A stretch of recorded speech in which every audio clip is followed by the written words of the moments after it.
देखो बच्चों, सीएफटी में किस तरह से क्वेश्चन को किया जाता है, अभी तक हमने जो देखा है वो था कि सीएफटी से इलेक्ट्रॉनिक विन्यास कैसे हम भर रहे थे, 3D के जो कक्षक है उनको हम किस तरह से फिल कर रहे थे, उसको हमने देखा।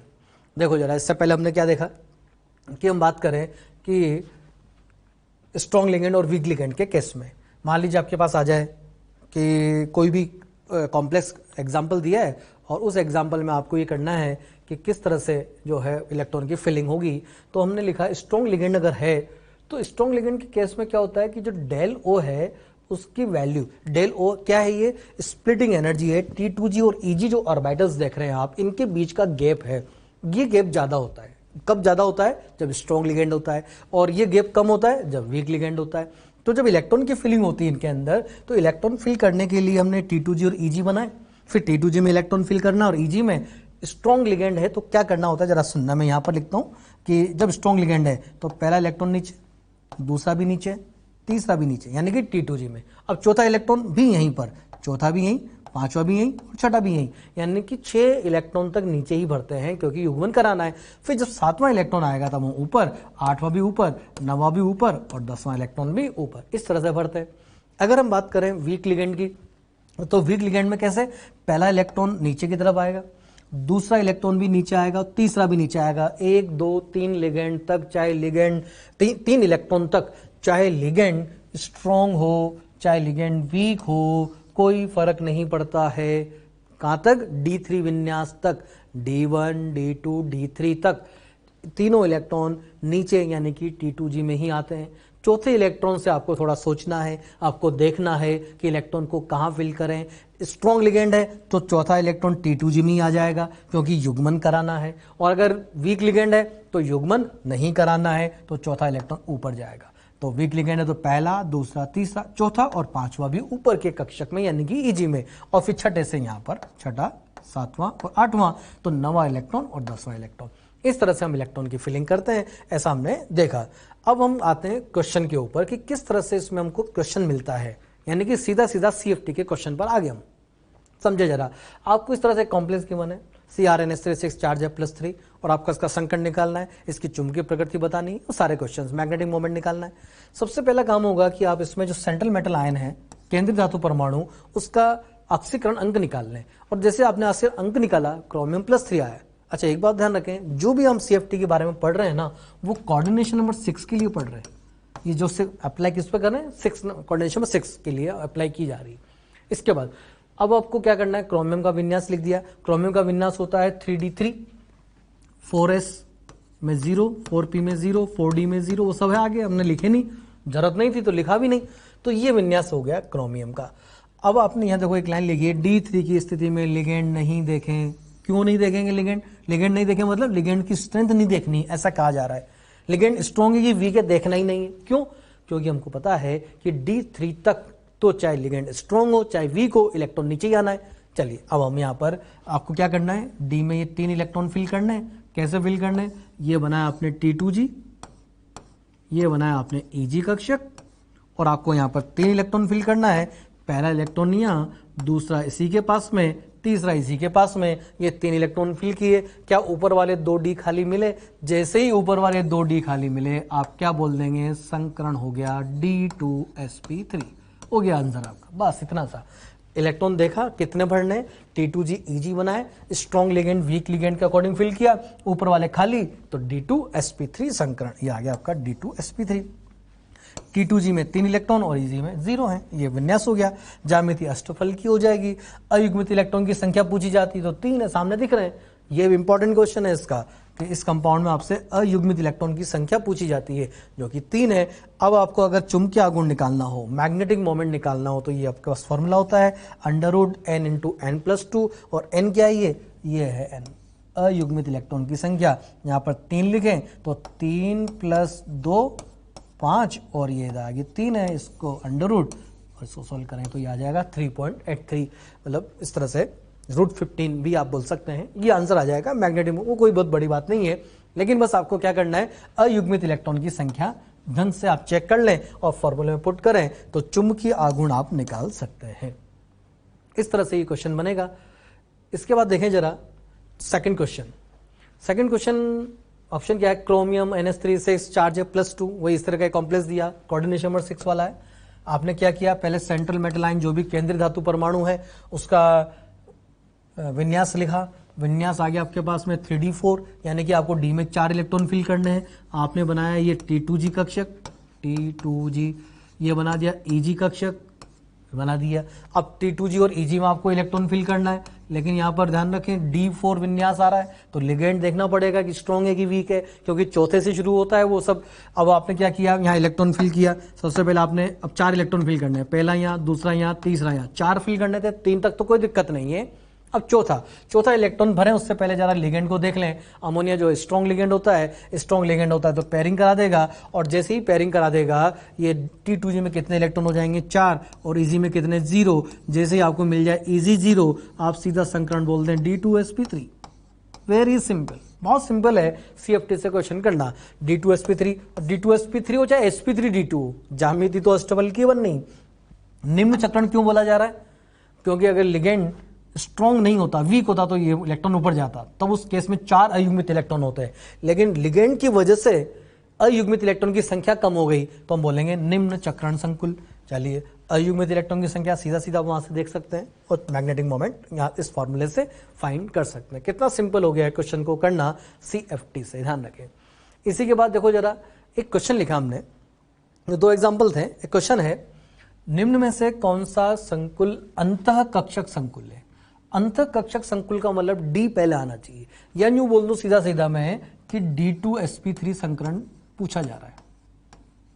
क्या पूछा जा रहा है कि किसमें D2sp3 संकरण है, अंतः कक्षक संकुल, जिसमें भी D, और बाह्य कक्षक संकुल क्या होता है फिर sp3d2। चलिए, अब इनमें संकरण हमको निकालना है। संकरण बहुत सिंपल है, आप इतना याद रखें कि अगर Eg, ऊपर वाले जो 2 डब्बे बनाते हैं आप, 2 बॉक्स ऊपर वाले Eg, अगर वो खाली हैं, उनमें इलेक्ट्रॉन आए ही नहीं, तो D2sp3, और इलेक्ट्रॉन आ गया तो sp3d2। बड़ा सिंपल है।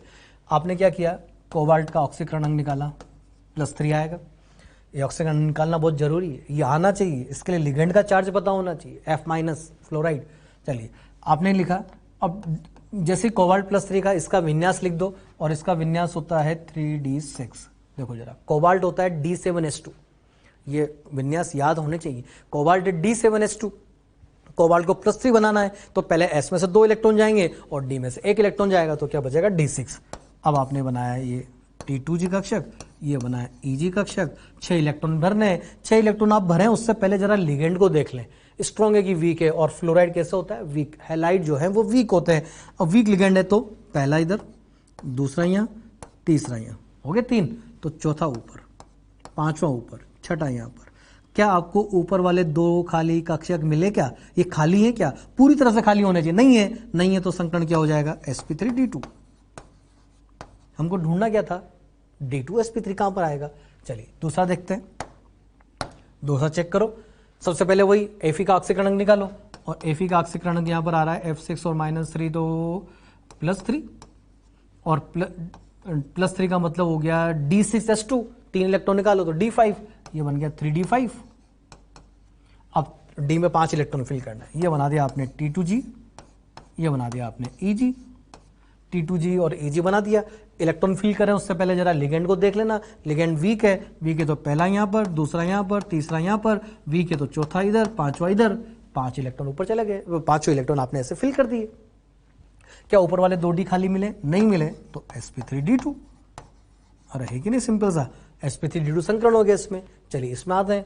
सबसे पहले इसमें क्या करें आप, Mn का जो है अक्सर अंक निकालें, वही +3 आएगा। और Mn जो है वो होता है D5s2, मैग्नीज का विन्यास D5s2, और उसमें से 3 इलेक्ट्रॉन निकाल रहे हैं, तो पहले S के 2 और D में से 1 निकलेगा, तो बचेगा आपका D4, यानी कि ये बन गया Mn+3 D4 विन्यास बना। Mn का कॉन्फ़िगरेशन क्या होता है, D5s2, 3 इलेक्ट्रॉन निकालने तो 2 तो निकलेंगे S में से, और D5 में से 1 को निकल जाएगा, तो D4 बचेगा। चलिए D4 आपको भरना है, और आपने बनाया T2G कक्षक, ये बना दिया Eg कक्षक, और T2G में जो है आपको इलेक्ट्रॉन फिल करना है, इनके अंदर 4 इलेक्ट्रॉन फिल करने, लेकिन लिगेंड को देख लेना स्ट्रॉन्ग है कि वीक है, और आप देख रहे हैं कि स्ट्रॉन्ग लिगेंड है, तो पहला इलेक्ट्रॉन यहाँ, दूसरा यहाँ पर, तीसरा इलेक्ट्रॉन यहां पर आ जाएगा, तो चौथा ध्यान रखें युग्मन कर देगा, नहीं भरना, क्योंकि लिगेंड स्ट्रॉन्ग है तो ऊपर वाले 2D खाली, जैसे ही ये 2D खाली मिले हम क्या बोल देंगे, संकरण क्या हो गया, D2sp3। चलिए लास्ट वाले को चेक कर लो एक बार जरा। और हम क्वेश्चन में क्या पूछा गया था, अंतःकक्षक संकुल, यानी कि संकरण क्या बताना था, D2sp3 कहां पर आ रहा है, तो आपका एक आंसर तो ये हो गया। आगे भी चेक कर लेते हैं। देखो जरा, सबसे पहले क्या करें आप, Fe का ऑक्सीकरण अंक निकालें जो कि +2 आएगा, और Fe का D6s2 यानी कि D6 हो गया 3d6। अब D में 6 इलेक्ट्रॉन फिल करने हैं, ये बनाए आपने T2g, ये बनाए Eg कक्षक, और 6 इलेक्ट्रॉन आपको इसमें फिल करने हैं, फिल कर लो। लेकिन उससे पहले जरा लिगेंड को देख लेना, स्ट्रॉन्ग है कि वीक है, और वाटर वीक लिगेंड होता है।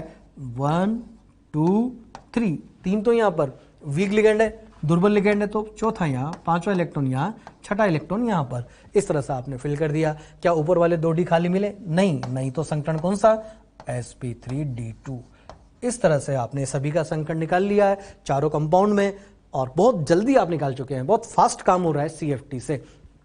तो आप CFT यूज करें तो ज्यादा सही रहेगा, आंसर जल्दी आएगा, आंसर एक्यूरेट आएगा। चलिए, तो इसके बाद आपका आंसर क्या बन जाएगा, D2sp3, यानी कि थर्ड आंसर है। तो इस तरह से आपका आंसर हो गया 3। ये क्वेश्चन हो गया। जरा ध्यान से देखें इस क्वेश्चन को कि किस तरह से। अब इसी में एक और बात पूछी जा सकती है, इसी क्वेश्चन में हम अनपेड इलेक्ट्रॉन के नंबर भी पूछ सकते हैं, कई सारी चीजें पूछी जा सकती है। मैग्नेटिक मोमेंट पूछा जा सकता है, ये बोला जा सकता है कि इनको मैग्नेटिक मोमेंट के चुंबकीय आघूर्ण के क्रम में व्यवस्थित करो, किसका चुंबकीय आघूर्ण कितना है, किसमें अयुग्मित इलेक्ट्रॉन कितने हैं, कई सारे क्वेश्चंस बन जाएंगे। बस सिंपल है, आपको इलेक्ट्रॉन फिल करना आना चाहिए, फिर क्वेश्चन कोई सा भी पूछा जाए आपसे। ये क्वेश्चन के बाद जरा हम आते हैं अब एक अष्टफलकीय संकुल में CFSE की गणना करनी है। CFSE की गणना मतलब ये CFSE है क्या, ये है क्रिस्टल फील्ड स्टेबलाइजेशन एनर्जी, स्थायीकरण ऊर्जा। ध्यान रखना, क्रिस्टल फील्ड स्टेबलाइजेशन एनर्जी यानी कि क्रिस्टल क्षेत्र स्थायीकरण ऊर्जा, इसका एक फॉर्मूला होता है। इस फॉर्मूले से हम CFSE कैलकुलेट करते हैं, इसकी गणना करते हैं, ये स्थायित्व को बताता है संकुल के। तो इसका एक फॉर्मूला है, CFSE equal to -0.4 del O into, ये मल्टीप्लाई का साइन है, गुणा का साइन है, NT2G प्लस 0.6 del O, फिर मल्टीप्लाई NEG प्लस के बाद फिर XP लिखा है। ये X जो है ये है नंबर ऑफ पेयर, यहां पर लिखा है युग्मों की संख्या, ना ये X लिखा है, ये X नहीं है, ये क्या है, गुणा का साइन है, यहाँ पर ये मल्टीप्लाई का साइन है, ये मल्टीप्लाई और ये X लिखा हुआ है, एक फॉर्मूला है। अभी थोड़ी देर पहले हमने स्प्लिटिंग देखी थी, जरा देखो स्प्लिटिंग की बात कर रहे थे हम कि स्प्लिटिंग में हम वापस पीछे जाए, ये हमने एक डायग्राम देखा था कि किस तरह से T2G और EG जो कक्षक हैं वो दो भागों में डिवाइड हो रहे हैं, दो पार्ट में। ये बन रहा है T2G कक्षक, ये बन रहा है EG कक्षक। इस पूरे गैप को बोला जाता है डेल O, और ये डेल O का जो सेंटर था एवरेज, ये मन में लिया था बेरी सेंटर। जरा इस बेरी सेंटर से देखना, नीचे जा रहे हैं हम, बेरी सेंटर से नीचे तो -0.4, ऊपर जा रहे हैं तो +0.6। तो वो CFSE का जो फॉर्मूला है वो यही है। हमने ये बस इतना लिखा है कि इसमें जितने इलेक्ट्रॉन है, T2G में इलेक्ट्रॉन के जितने नंबर हैं इनको मल्टीप्लाई कर दो -0.4 से, और EG में जितने इलेक्ट्रॉन हैं इसको मल्टीप्लाई कर दो +0.6 से। एक्चुअली फॉर्मूला ये था। जरा वापस आते हैं उस फॉर्मूले पे।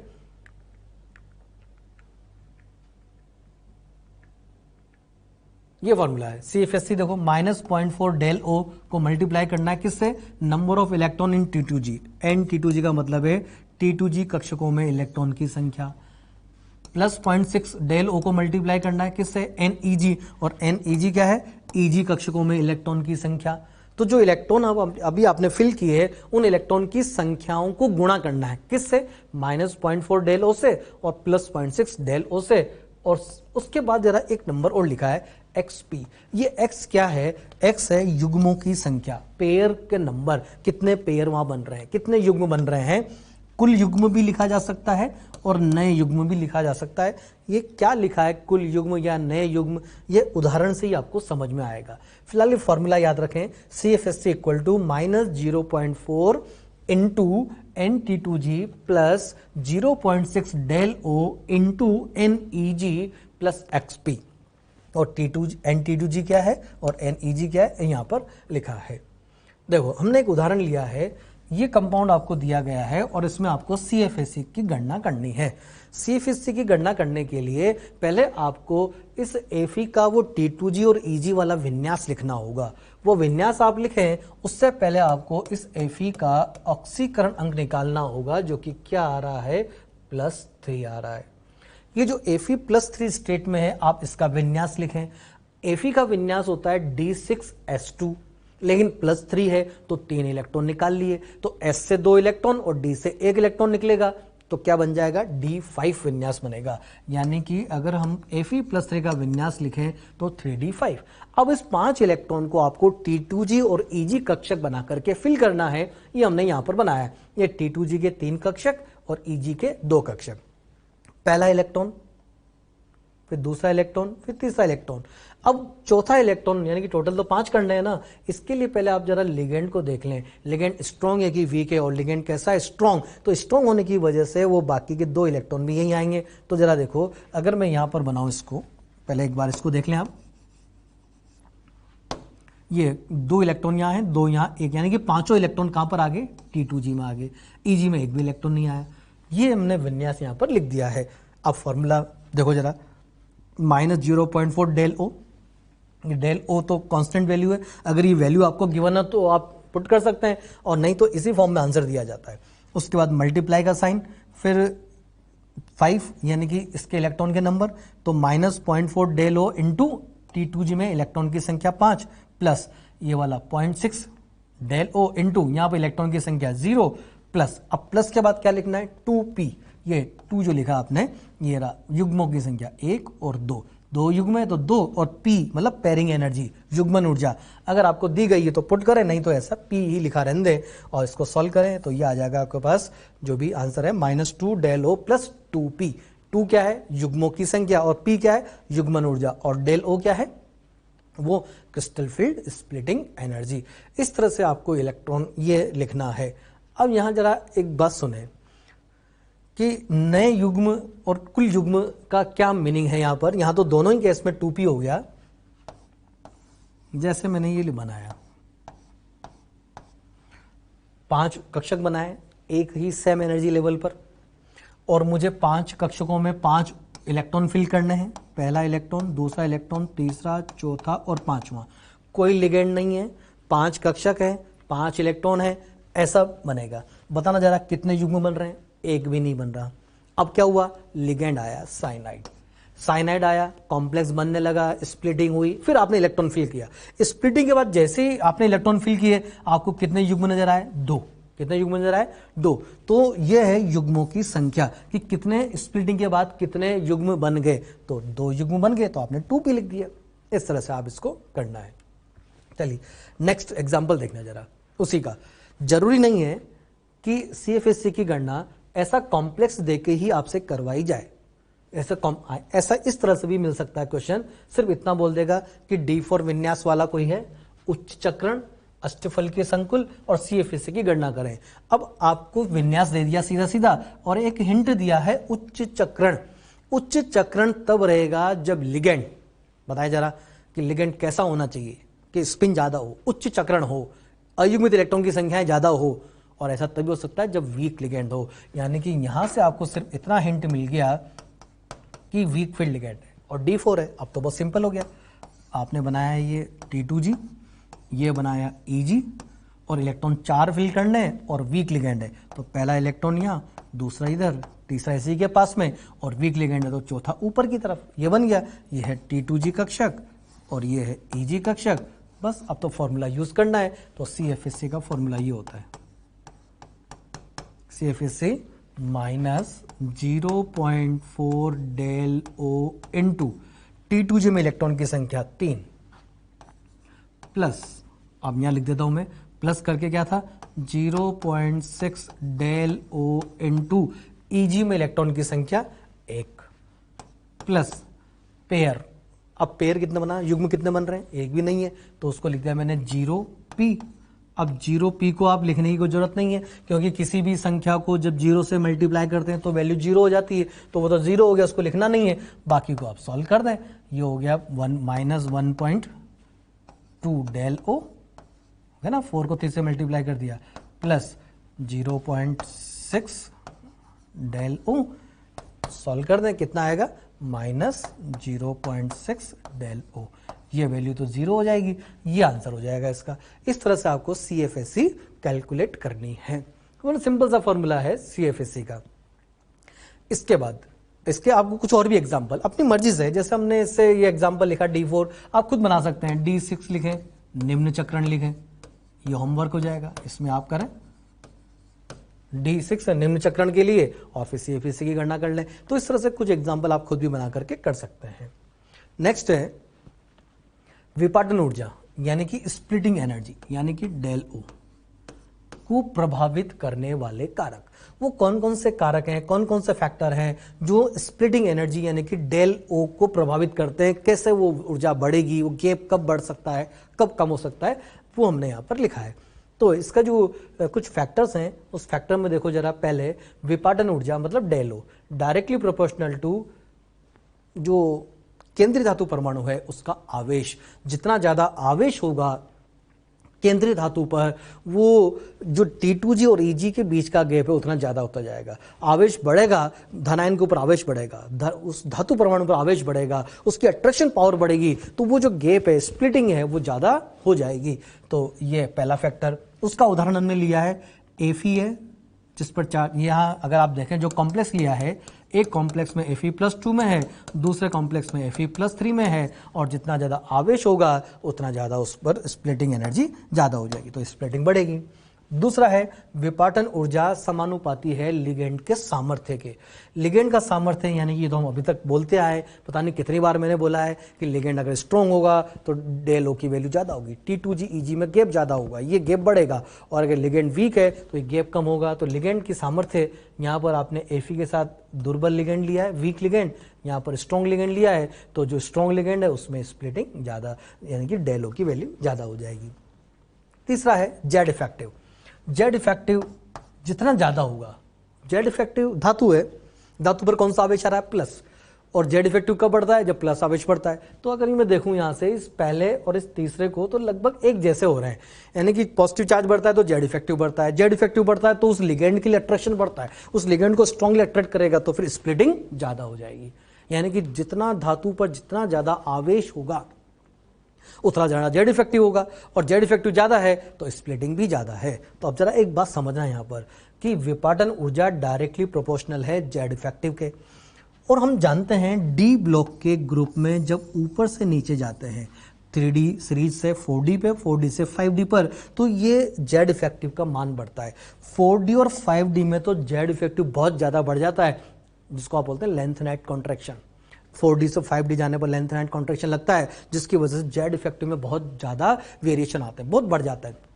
तो 3D से 4D भी बढ़ता है, 4D से 5D ज्यादा बढ़ता है जेड इफेक्टिव। तो ओवरऑल हम ऐसा बोल सकते हैं कि डी ब्लॉक के वर्ग में ऊपर से नीचे जाने पर जेड इफेक्टिव बढ़ेगा, प्रभावी नाप की आवेश बढ़ेगा, और प्रभावी नाप की आवेश बढ़ेगा तो डेल ओ की वैल्यू, विपाटन ऊर्जा की वैल्यू भी बढ़ेगी।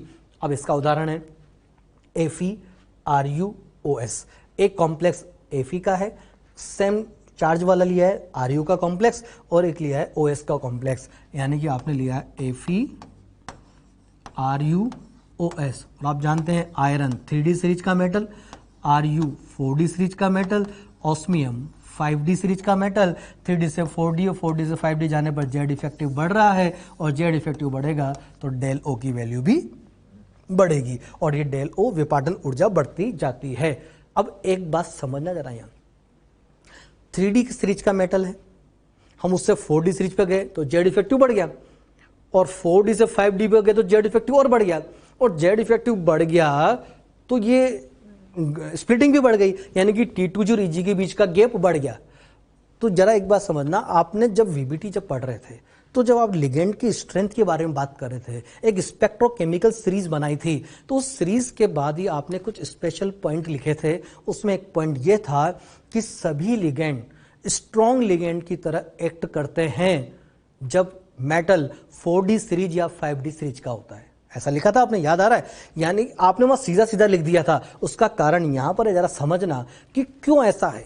4D सीरीज का मेटल है या 5D सीरीज का मेटल है तो सारे लिगेंड स्ट्रॉन्ग क्यों हो गए? वो इसलिए हो गए क्योंकि 4D सीरीज और 5D सीरीज वाले जो धातु हैं इनका जेड इफेक्टिव इतना ज्यादा है कि ये स्प्लिटिंग ही बहुत ज्यादा करा देते हैं। डेल ओ की वैल्यू बहुत ज्यादा हो जाती है, और जब डेल ओ की वैल्यू ज्यादा हो जाएगी, ये स्प्लिटिंग ज्यादा हो जाएगी, तो वो जो इलेक्ट्रॉन आप फिल कर रहे हैं, पहला, दूसरा, तीसरा और चौथे को जो यहां भेजना है, उसके बजाय आपको पेयरिंग कराना ज्यादा इजी रहेगा। यानी कि पेयरिंग में कम एनर्जी देनी पड़ेगी क्योंकि ये वैल्यू बढ़ गई। यानी कि 4D सीरीज और 5D सीरीज के जो मेटल होते हैं वो डेल ओ की वैल्यू इतनी बढ़ा देते हैं कि हमको पेयरिंग कराना ज्यादा इजी हो जाता है। और जो लिगेंड पेयरिंग करा दे वो स्ट्रॉन्ग लिगेंड है, या जहां पेयरिंग हो रही है हम बोलेंगे वो स्ट्रॉन्ग लिगेंड है, या जहां स्ट्रॉन्ग लिगेंड है वहां पर पेयरिंग है। इसलिए 4D सीरीज और 5D सीरीज के मेटल के साथ सारे लिगेंड कैसे होते हैं? स्ट्रॉन्ग होते हैं। आपको यहां डेल ओ की वैल्यू का ऑर्डर बनाना था जो कि इंक्रीजिंग ऑर्डर बनेगा। एक और फैक्टर है संकुल की ज्यामिति। इस संकुल की ज्यामिति इनकी ज्योमेट्री पर भी डिपेंड करता है। डेल एसपी लिखा है ना, एसपी का मतलब स्क्वायर प्लेनर, मतलब वर्गाकार समतलीय। वर्गाकार समतलीय में भी स्प्लिटिंग होती है। ये डेल ओ मतलब ऑक्टाहेड्रल में स्प्लिटिंग, डेल टी में टेट्राहेड्रल में, चतुष्फलक में स्प्लिटिंग। तो ये एक सीधा आपको याद रखना है, एक रिलेशन है जिस पर नीट में क्वेश्चन भी आया हुआ है, इसका जरूर ध्यान रखें। डेल टी और डेल ओ में रिलेशन है। डेल टी क्या है? Crystal field splitting energy in tetrahedral complex. Del O क्या है? Crystal field splitting energy in octahedral complex. चतुष्फलक में स्प्लिटिंग ऊर्जा और अष्टफलक में स्प्लिटिंग यानी कि विपाटन ऊर्जा, और इनमें रिलेशन है del T equal to 4/9 del O. इस तरह से हम विपाटन ऊर्जा को प्रभावित करने वाले कारक पढ़ सकते हैं और ये इनके एग्जाम्पल हैं। चलिए नेक्स्ट, ये पढ़ा हमने विपाटन ऊर्जा को प्रभावित करने वाले कारक। ये हैं संकुल के स्थायित्व को प्रभावित करने वाले कारक। स्थायित्व, किसका स्थायित्व? संकुल, कॉम्प्लेक्स कंपाउंड, जो आपको कोऑर्डिनेशन कंपाउंड दिया है उसको प्रभावित करने वाले कारक लगभग वही हैं जो हमने अभी डेल ओ के कारक पढ़े। एक दो इसमें अलग हैं। एक तो सिनर्जिक बॉन्डिंग, जितनी ज्यादा सिनर्जिक बॉन्डिंग हो जाएगी धातु और लिगेंड के बीच का बॉन्ड स्ट्रांग बनेगा, मतलब स्थायित्व बढ़ेगा। एक और है चिलेट वलय, वो जो चिलेट रिंग बनती है, वलय रिंग की जो रिंग की संख्या है, जितनी ज्यादा रिंग की संख्या होगी उतना ही ज्यादा क्या होगा? स्थायित्व बढ़ेगा। वही दूसरा आवेश हो गया, धातु पर आवेश बढ़ेगा तो स्थायित्व बढ़ेगा। लिगेंड का सामर्थ्य, लिगेंड जितना स्ट्रांग होगा उतना स्थायित्व, स्टेबिलिटी इंक्रीज होगी। जेड इफेक्टिव, ये वही है जो अभी हमने डेल ओ के लिए पढ़े। एक और है स्थायित्व स्थिरांक, ये आपको फाइंड नहीं करना है, ये दिया जाता है कि एक वैल्यू दी जाएगी और आपसे पूछा जाएगा कि वैल्यू दे करके कि इनमें से कौन सा कॉम्प्लेक्स ज्यादा स्थायी है, तो जिसमें के की वैल्यू ज्यादा दे रखी है वो कॉम्प्लेक्स ज्यादा स्थायी होगा। इस तरह से हम स्थायित्व के क्रम को निर्धारित करते हैं। देखो क्वेश्चंस करते हैं। एक क्वेश्चन है आपके पास कि अयुग्मित इलेक्ट्रॉन की संख्या ज्ञात कीजिए। जो हम पढ़ रहे हैं CFT, इस पर इस तरह के क्वेश्चंस बनते हैं। अयुग्मित इलेक्ट्रॉन की संख्या पूछिए। अयुग्मित इलेक्ट्रॉन की संख्या के साथ साथ आपसे मैग्नेटिक मोमेंट भी पूछा जा सकता है। चुंबकीय आघूर्ण निकालो, तो अयुग्मित इलेक्ट्रॉन आ जाएंगे तो हम चुंबकीय आघूर्ण भी निकाल सकते हैं। संकरण पूछा जा सकता है कि संकरण कौन सा वाला होगा, sp3d2 या d2sp3, क्योंकि अष्टफलकीय है। अष्टफलकीय में दोनों प्रकार के संकरण जो है वो पॉसिबल है, या तो d2sp3 हो सकता है या sp3d2। तो इस तरह से क्वेश्चंस बनते हैं इसके ऊपर, CFT के ऊपर सिंपल से क्वेश्चंस बनते हैं। बहुत सिंपल है। अगर आपको वो स्प्लिटिंग आ गई, T2G और EG बनाना आ गया, उसमें इलेक्ट्रॉन फिल करना आ गया, आप किसी भी प्रकार का क्वेश्चन बहुत आसानी से सॉल्व कर सकते हैं। देखो जरा, अब यहाँ पर हमको कुछ ऑप्शन दे रखे हैं, कुछ क्वेश्चंस हैं आप अलग अलग, सभी में अयुग्मित इलेक्ट्रॉन निकालने। चलिए फर्स्ट नंबर से हम स्टार्ट करते हैं। पहले क्वेश्चन में दिया D4 उच्च चक्रण।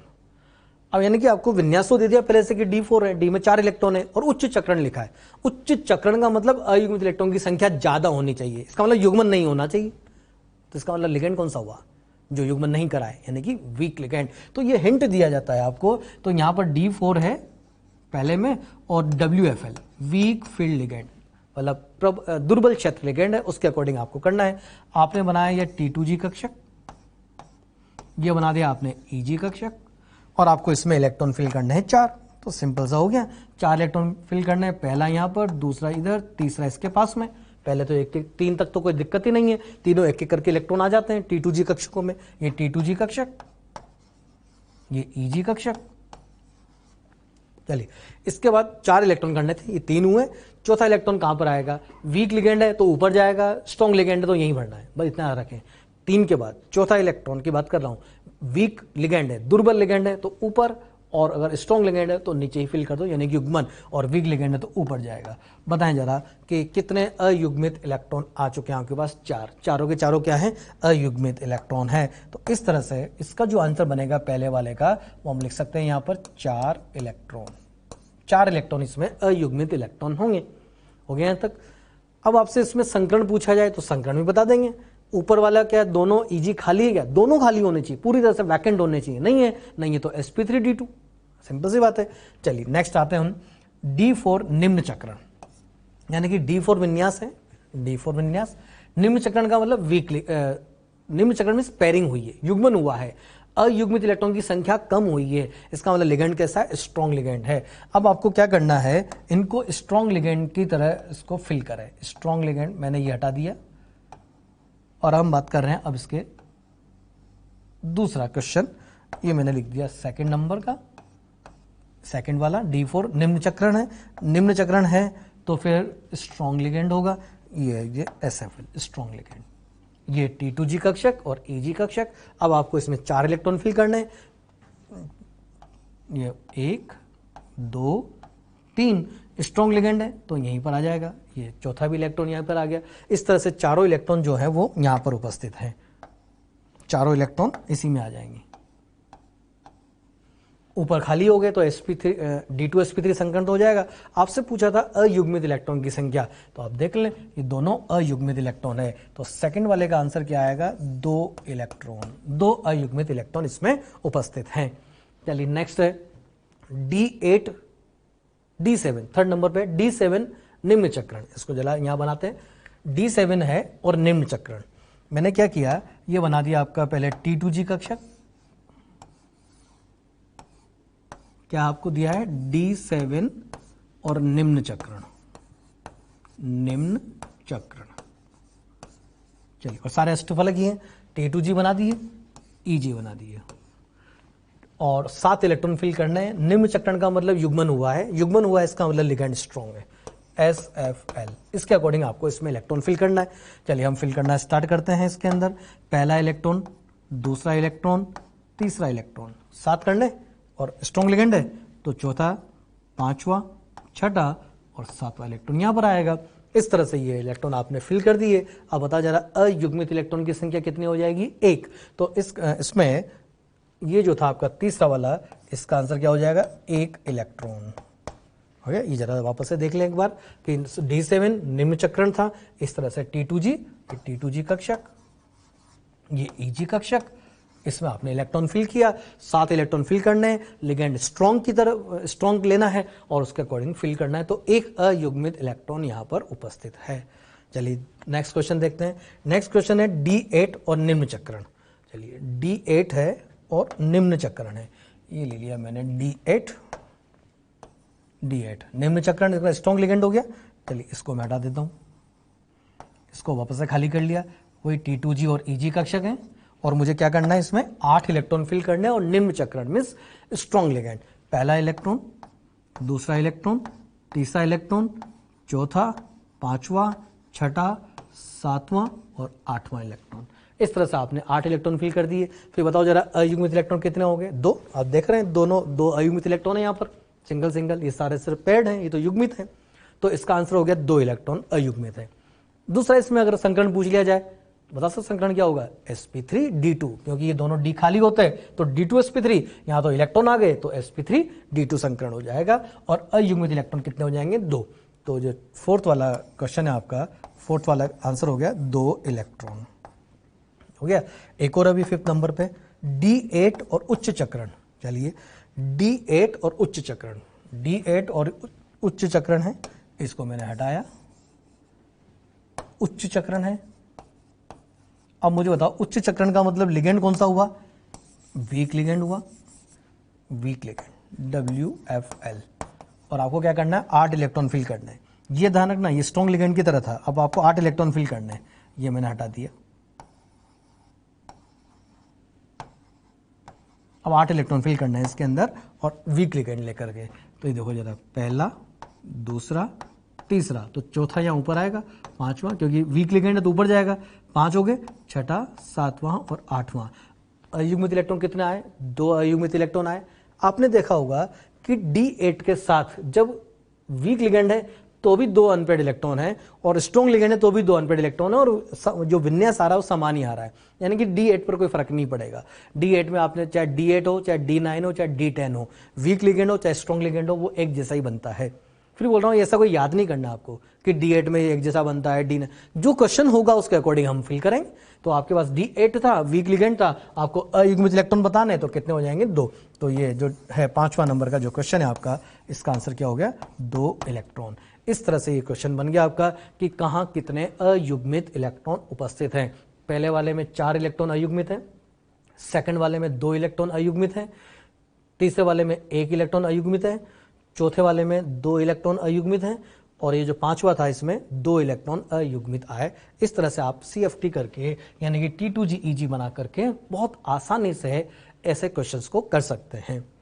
चलिए एक क्वेश्चन और है, आपको ये कॉम्प्लेक्स दिए हुए हैं और आपसे को बताना है कि इनमें से सर्वाधिक स्थायी संकुल कौन सा है, किसकी स्टेबिलिटी मैक्सिमम है। आप यहाँ देखें, वाटर है, यहाँ पर अमोनिया और EN है, यहाँ पर EN है, और यहाँ पर अमोनिया और EN, इस तरह से आपको लिगेंड गिवन है, और सभी में कोबाल्ट +3 स्टेट में है। आप देख रहे होंगे कि इसमें एक लिगेंड आ रहा है EN, और जो EN होता है इथाइलिन डाइअमीन, ये बाइडेंटेड लिगेंड होता है, बाइडेंटेड लिगेंड। बाइडेंटेड लिगेंड यानी कि क्या करेगा, रिंग बनाएगा, रिंग का फॉर्मेशन करेगा, वलय बनेगी, चिलेट रिंग बनेगी, और जितनी ज्यादा रिंग बन रही होगी जिस कॉम्प्लेक्स में, उसकी स्टेबिलिटी मैक्सिमम हो जाएगी। बताएं जरा, पहले वाले में कितनी रिंग बनेगी। अगर मैं ऑप्शन 1 की बात करूं तो नो रिंग, एक भी रिंग नहीं बनेगी, क्योंकि सारे के सारे क्या है, मोनोडेंटेड लिगेंड है। जरा दूसरे वाले में देखना, 2 अमोनिया है और 2 EN है, और EN आप जानते हैं कि रिंग बनाता है, और एक EN से बनती है एक रिंग। एक इथाइलिन डाइअमीन कितने बनाता है, एक रिंग बनाता है, तो 2 इथाइलिन डाइअमीन है तो कितनी बन जाएगी, 2 रिंग। तो जो सेकंड नंबर का ऑप्शन है आपका, इसमें 2 रिंग बन रही है, 2 वलय बन रही है। चलिए तीसरे में आते हैं। तीसरा वाला देखो जरा, CO के साथ कितने EN लिखे हुए हैं, 3, तो एक EN से एक रिंग, तो जो तीसरा ऑप्शन है आपका, इसमें बनेगी 3 रिंग, 3 वलय, चिलेशन इफेक्ट है, चिलेटिंग रिंग बन रही है। फोर्थ वाले में आया जरा, फोर्थ नंबर का जो ऑप्शन है उसमें देखना, अमोनिया कितने हैं, 4। अमोनिया तो रिंग नहीं बना सकता, अमोनिया क्या होता है, मोनोडेंटेड लिगेंड। EN आ रहा है, वो रिंग बना सकता है। कितने EN आ रहे हैं, एक EN आ रहा है, एक EN तो एक रिंग बनेगी, तो चौथे वाले में कितनी रिंग बन रही है, 1 रिंग। और अगर ये इस तरह से आपने सभी में रिंग की वलय की संख्या लिख ली, क्या आप बता सकते हैं मैक्सिमम रिंग, सर्वाधिक वलय, सर्वाधिक चिलेशन कहां पर है, और वो ऐसा है तीसरे नंबर के ऑप्शन में, जहां पर 3 रिंग बन रही है। इसलिए आंसर क्या हो जाएगा आपका, 3rd। तो आंसर इसका 3 है, जिसमें मैक्सिमम रिंग बन रही है, तो सबसे ज्यादा उसमें स्थायित्व भी है।